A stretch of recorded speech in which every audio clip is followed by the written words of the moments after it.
here is singer-songwriter, broadcaster, audio-video artist, entertainment agent, and your host. It's the master storyteller himself, James Kevin O'Connor.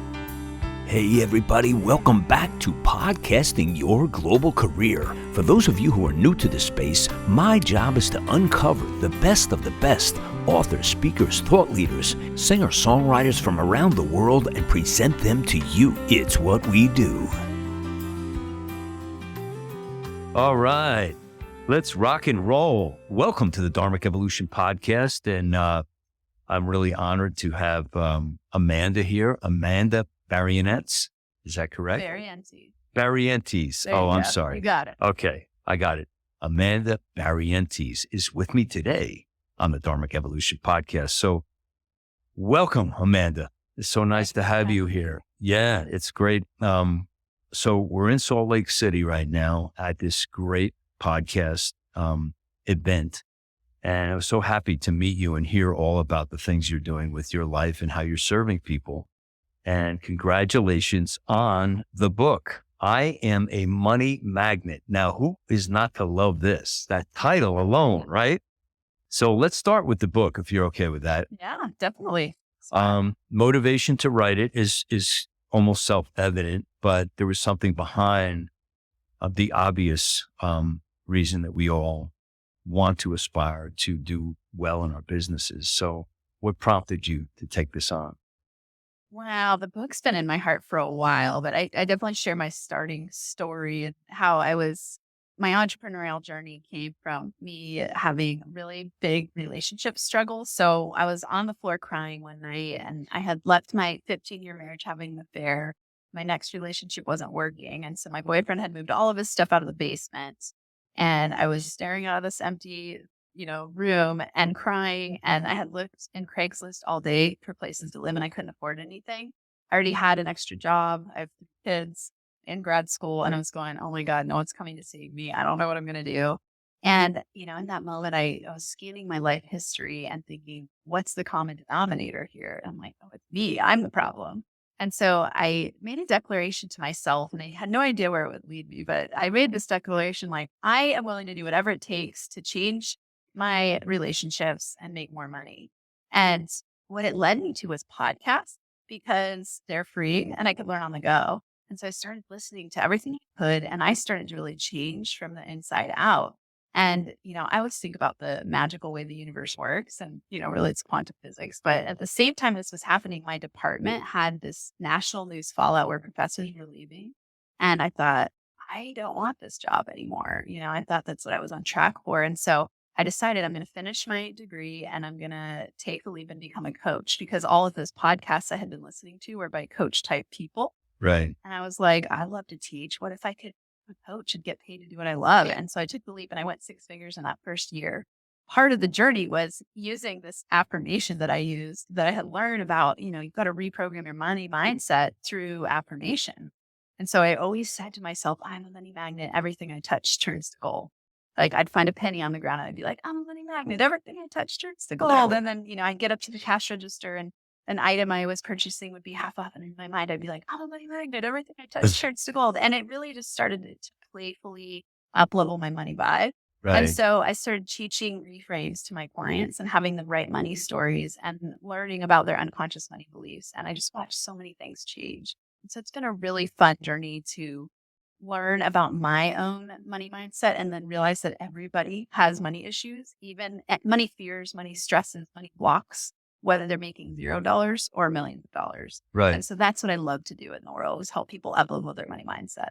So when you say to reframe, meaning you're going to put something else as in place of what they've been using. Yeah, exactly. And they don't often even know that they're doing this. Yeah. Right. That's the hard part, I think. Yeah. So I'm glad you said that. So Yeah. 3 steps. It's my NFA Money formula. First, you have to recognize and then reframe and then repeat to reprogram. Right. And exactly like you're saying, most people don't even stop to consider that they have unconscious money blocks holding them back. Right. So you get into their whole paradigm, Yeah. shift that. Yeah, exactly. And again, it's the unconscious. We're kind of like, somebody said it best that recently, I'm trying to remember who, but they said that most people are like tiptoeing through life to get to death without disturbing anything. Just like, I just want to arrive safe to my casket and I'm over. I'm done. Yeah. I'm done with the whole thing. And I think the fear is that we're just not going to get there and we don't know how to do it. Yeah. So kudos to you for being a coach and bringing people along on their journey to help them find out what it is. So you found this, and how did you first get your first clients? What did you do to attract the clients? I was a wild woman. I went to network events. All right. Like yeah. old school style. Yeah. Yeah. I knew nothing about marketing and business building. And I just thought, I got to get myself out there. And so I started going to networking events and just promoting. And I remember vividly the first one I went to, they said, like, tell us your 30-second commercial. I'm like, what the hell is that? Yeah. Right. I had no idea. So I learned a lot along the way. And I had a huge heart for helping people. And I knew that I could do it because I had learned very specific tools that were working really well for me. And I thought, if I can do it, other people can do it. And so, I would just promote myself that I could help people transform. And I'd have these really powerful conversations with people where by the end, they would be like, how can I work with you?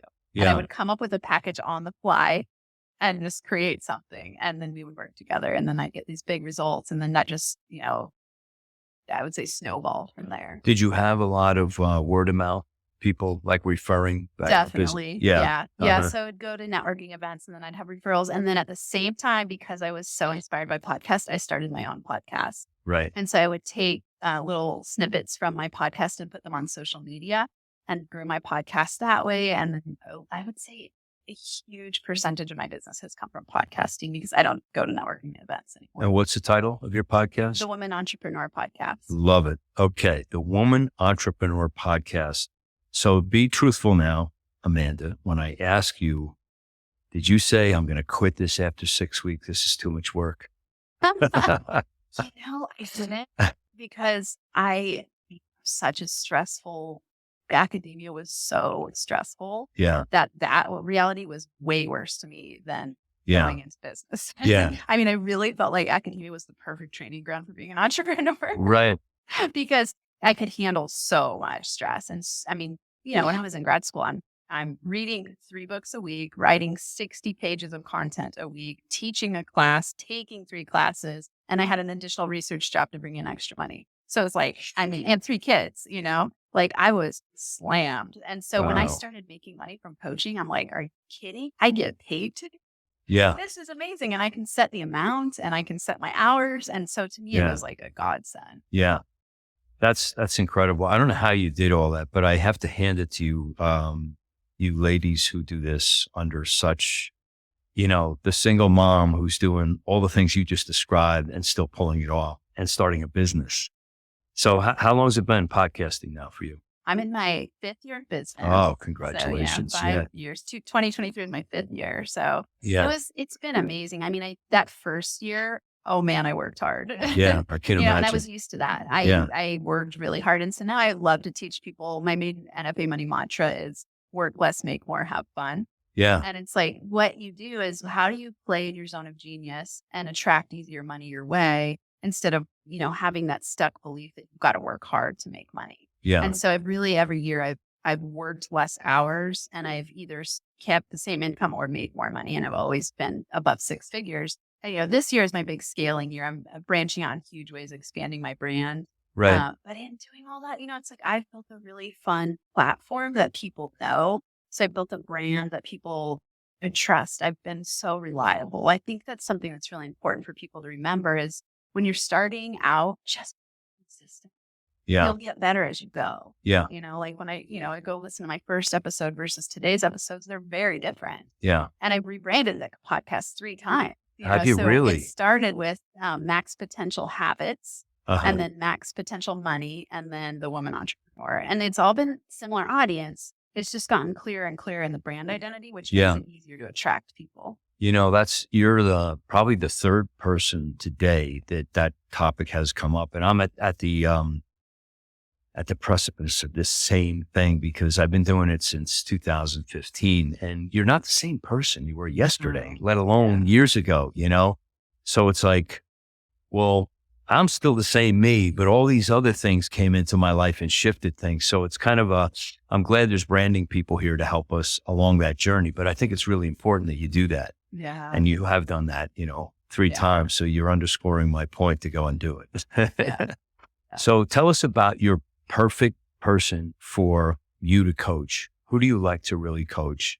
Is it younger ladies? Is it, professional women? Who is your perfect coaching I have in my pupil? coaching, I have a group. It's a mastermind of Okay. 3 6-figure women entrepreneurs. Mm-hmm. So I'd love to work with that mindset around I'm involved in creating a business and I'm scared and I don't know totally yet what I'm doing, but I have the inspiration to do it. And women who are, let's say they are even really close to 6 figures, or I work with some that are beyond 6 figures, but they've got that mindset of like, I got to work hard all the time and I'm stressed out and I'm not enjoying my business anymore. Yeah. So I really help people transform that mindset and learn how to delegate and learn how to step into much more joy and really tap into their zone of genius. I call it their zone of manifestation. So when you're in your zone of manifestation, you attract business easily. You make more and more money. You're delegating things away that you don't enjoy. You're dropping the crap you don't enjoy. And you're really playing in the field of joy every day where you're like, you get up and you look forward to going to quote unquote work. Yeah. And so that's in my kind of coaching world. In my speaking, it's much more executives and corporate, I do keynotes and workshops with organizations and companies. And so I have both, I work with both different ends Right. of the field. I mean, everybody struggles with mindset. Yeah. And people don't necessarily know if everybody has money blocks. Right. So, this could show up as fear of sales. It could show up as thinking you got to work all the time. It could show up as overwhelm, saying yes to too much, imposter syndrome. It was amazing to me to step into corporate world and realize how many women struggle, or men and women struggle with imposter syndrome and feeling overwhelmed. And I'm like, really, the fears are all the same. So describe imposter syndrome for us. So imposter syndrome can show up in different ways, like being overly perfectionist. Okay. Thinking you've got to prove yourself. So somehow thinking you're not good enough. So a lot of times in those upper positions, people will be like, I don't know if I deserve here. And so they feel like they have to work really hard to prove themselves. So let me ask you this. That's their inner voice saying that. Yeah. But their outer voice is saying diametrically opposite. Yeah. I got this. I got this covered, right? Yeah. And very much guy related. Guys, it's interesting in imposter syndrome studies, men will fly under the radar so that they don't ever be in the spotlight because they're afraid people will recognize that they're a fraud. Right. So that's what will show up for guys more frequently. And for women, they'll take on everything and say yes to everything to prove that they're worth it. Okay. And so it's interesting how it shows up. And then for entrepreneurs, similar. In entrepreneurship, people will over deliver and undercharge. So, and they just take way too long to put stuff out there because they think it's got to be perfect. Yeah. When you don't need to. Yeah. Because the whole thing, the whole space is imperfect. Yeah. Yeah. And, so when you first started coaching, did you have such a sense of joy when you brought somebody to the water and they drank? Oh, so fun. I mean, saying there's nothing better than, I mean, really, I will pinch myself and be like, I get paid. Yeah. Yeah. Saying like just talking to people and helping them see things that they can't see. It's figuring out the human puzzle. Right. And it's like when someone has one idea shift, I always say you're one thought away from millions of dollars. Right. You can have one idea shift that changes everything for you. So you started off doing individual coaching and then you're doing group coaching now. Yeah. So when did that shift occur? Like when you started, because obviously doing one-on-one is a lot harder. Yeah. Time-wise and schedule-wise. So when did the shift occur that you said, I'm ready to do it? That was really, it's a great question. And it happened after the first year because I took on a lot of clients and it was like, whoa, I'm maxed out in my energetic output and in my time and in my schedule. And I was like, this isn't scalable. Yeah. I've always had the vision of going to 7 figures, which I'm on my way. And I couldn't have done that one-on-one. It's not impossible, but it's not easy to do. Yeah. If that's all you're doing. But that you bring up a really good point. Having the energy is so important because, you can't be like 8:00 at night and somebody's like ringing in and you've already put in a day and a half. Yeah. And it's like, I got to have energy to give to this person to help them get on track. So you decided, all right, we're going to do group coaching. Yeah. Yeah. Yeah. Now, will you still do individual or will you just stick with group? do you I think? do, and I do it on a case by case basis. Right. Very cherry picked people Yeah. where, it's going to be really high level, higher cost, and someone who I'm like, I'm so excited to work with this person. And they're like 100%. Yeah. Yeah. Like I love that one-on-one client. But, as you grow in a brand and scale, your time gets much more, I've become much more efficient with my time, and I've Right. become much more, I'd say I value my time a lot more. Yeah. And so I'm very careful, like, okay, if I take on a one-on-one client, do I want to show up every week at the same time and do that? And so it's got to be something that's a really big win-win. Yeah. Whereas in group, you can scale it more. So, I like to teach the model of it when you're starting with coaching specifically to do one-to-one because you can make the most money the fastest. I think it's the easiest way to break through to six figures. Yeah. And then start to do one to few and then one to many. And so for me, I started building those platforms out at the same time. So it was like I was doing the one-to-one while I built my podcast and YouTube channel. Right. And then I started doing one-to-one and group. And then, added a course, and now I'm adding speaking and writing books and scaling more. So You have no time. You thought you did. I think something that's been wonderful to experience is that I do more and more and more of what I love, and I delegate.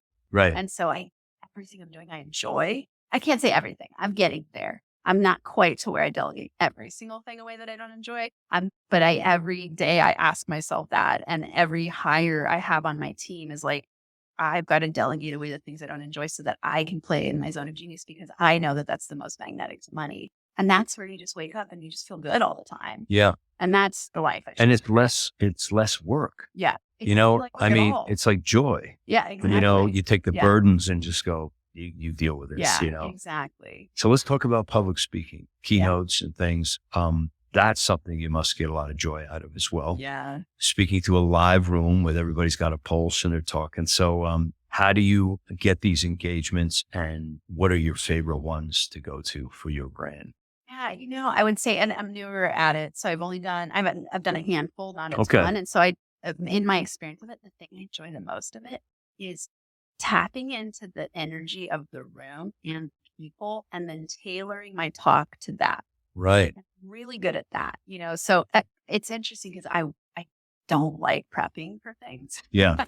Right. At all, which is interesting with keynotes because you really do need to be more prepped. Yeah. I really love it when I can engage the audience and ask them questions and hear their fears. And then that leads to me answering your question that then inspires someone else to ask a question. And so it's this interactive style that I have. Yeah. So I absolutely love that. That's my favorite. And I'd say that's where I'm most in my zone of genius. It's like having the audience transform through me facilitating questions and answers that cause people to bounce ideas off of each other and fears.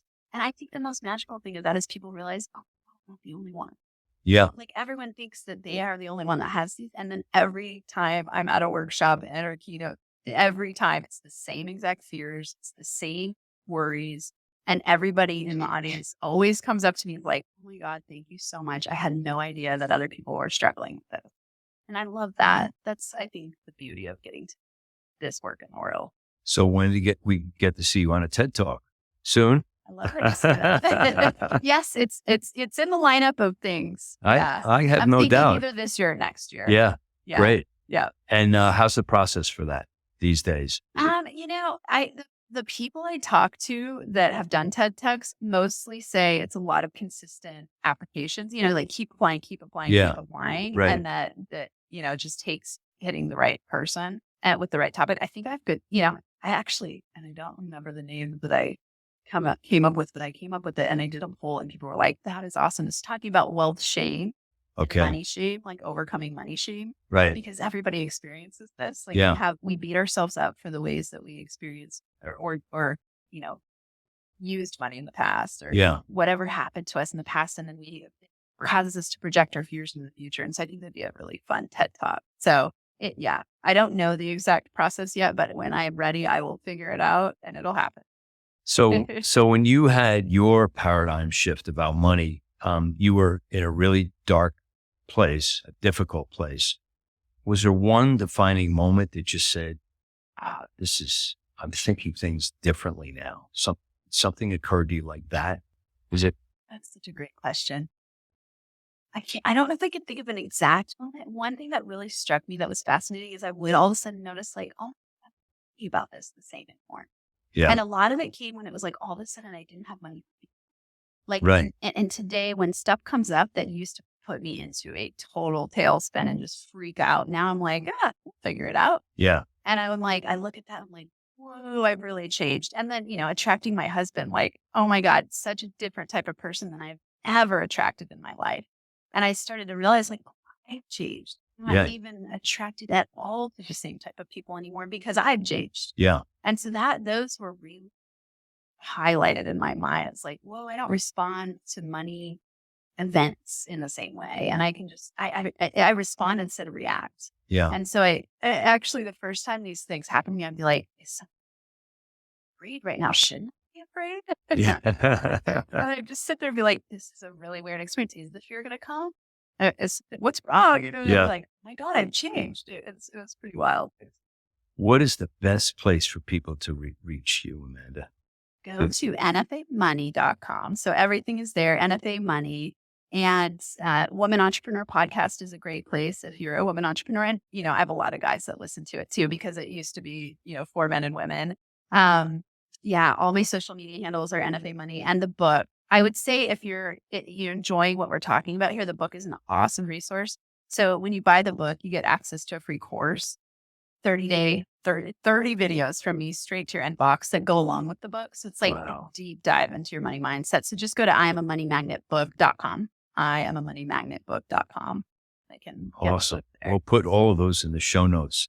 Tell me, what do you do for you when you're not on? Because you're on a lot, I can tell, right? You building. Yeah. So chill time. Yeah. What does Amanda do for herself? Love. One of my favorite places is hot springs. I don't know if you've been to Pagosa Springs. No, I've been hearing so much about this. Yeah. I'm getting messages. Okay. So tell me about Go to Pagosa Springs Resort. So me and my honey go there and we'll just spend like several days soaking, relaxing, hiking, coffee shopping. It's like, oh, I love that. So definitely traveling is a big relaxation for me. That's simple. Like having an unscheduled day on my calendar, which I always do. Yeah. Just a day where I'm like, I don't put one thing on my calendar. And so that I can just be spontaneous all day and do whatever I feel like doing in the day. Yeah. So that's something that I am very ritualistic about. And, I practice what I preach. I don't just tell people, relax and be in a state of joy and then I'm stressed to hell all the time. Yeah. Like, that isn't how I operate, So it's like I have a daily morning routine that I do every single day. I meditate and I journal and I read. I exercise. I love trail running as one of my favorite things. Oh yeah. Things That's to my do. fave too. Yeah. Yeah. So those are the things. Yeah. That's good. I mean, you hit on all the same things. I do almost your same, your same regiment. Yeah. Yeah. And I think it's good to have a freedom day to just say, that's one thing I'm not doing yet, but I stopped working on Sundays a couple of years ago. Yeah. And I found that I was more productive. Monday came around and I was great. like, I can't believe this. I didn't work at all. And everything's going great, Yeah. Yeah. Well, listen, I want to just thank you so much for being a part of Dharmic Evolution and being on this podcast. And it was a pleasure to meet you and all of God's blessings. Wow. Thanks, Amanda. Thank you. Such a joy to be on. Another great show. So glad you guys showed up today for Podcasting Your Global Career. Please check out all the links in the show notes. My coaching link is in there. Let's uncover your purpose and get a discovery session with me. No obligation. What have you been waiting for? I'm your host for Podcasting Your Global Career, James Kevin O'Connor. So until the next time when we meet again, I'll either see you on the socials or I'll see you from the stage. Ride on, baby, won't you take a ride with me? Ride on, we can untangle all the mystery. If wishes were windows, I'd open one and find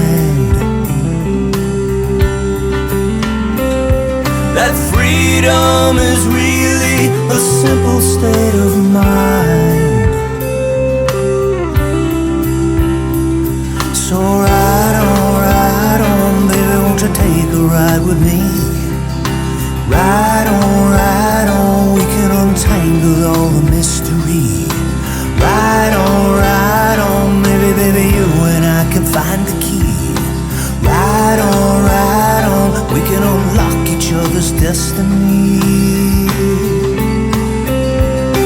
taste the breeze of freedom, it's tingling on my tongue. You and I out on the road will stay forever young. We'll stay forever young. So ride on, baby, won't you take a ride with me? Ride on, we can untangle all the mystery. Ride on, baby, you and I can find the key. Ride on, we can unlock each other's destiny. I'll take you places that you've never seen. I'll take you places that you never dreamed. I'll take you places that were pictures in your mind. I'll take you places beyond the reach of time.